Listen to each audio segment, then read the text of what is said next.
தேவனோடு ஏனோக்கு 300 வருஷம் தேவனோடு சஞ்சரித்து வந்தான். ஏனோக்கு தேவனோடு சஞ்சரித்துக் கொண்டிருக்கையில் காணப்படாமற் போனான்.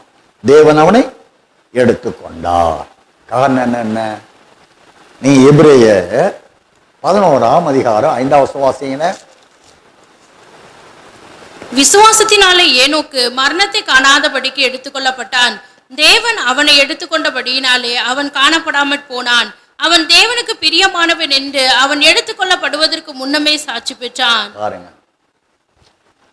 அவன் எடுத்துக்கொள்ளப்படுவதற்கு முன்பாகவே ஏனோக்குவை தேவன் எப்படி ஏற்றுக்கொண்டாங்க? அவருக்கு பிரியமானவனாக ஏற்றுக்கொண்டார்.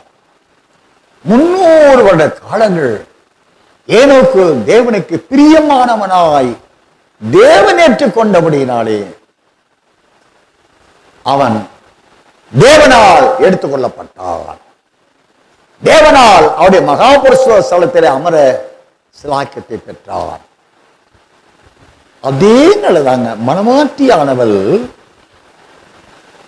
மனவாட்டியாக தங்களை நீதிமான்களாய் பரிசுத்தர்களாய் ஒப்புவித்துக் கொண்டவர்கள் எவர்களோ அவர்களை தேவன் சாட்சி கொடுக்கணுங்க. அன்றைக்கு ஏனோக்கு ஒரு சாட்சி கொடுக்கிறாரே, தேவனுக்கு பிரியமானவன் ஆகையினாலே அவன் எடுத்துக் கொள்ளப்பட்டான்.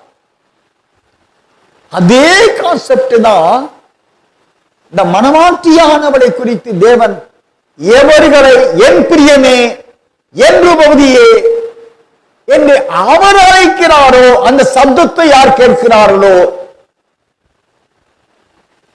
அவர்களைத்தான் தேவன் சேர்த்துக்களை வரப்போகிறார். இந்த பாருங்க, இயேசு மகாராஜா ஞானஸ்நானம் எடுத்தார் இல்லையா? ஞானஸ்நானம் கரையேறின உடனே அப்ப அங்கிருந்து சாட்சி கொடுத்தார் தானே, இவர் என் நேசகுமாரன், இவரில் பிரியமாயிருக்கிறேன். அவருடைய நேசத்துக்குரியவள் பாட்டிலே என் நேசமே என் ரூபவதியே என்று 5ஆம் அதிகாரம் 5ஆம் அதிகாரத்தில் கூப்பிடுறாரு. இவள் சொல்ல என் நேசரை கண்டீர்களா? அப்ப அவருடைய நேசத்துக்கு உரிய அவருடைய அன்புக்குரியவர்களாக ஜீவிக்கிறவர்கள், அவருடைய கட்டளை கற்பனை கை கொண்டவர்கள்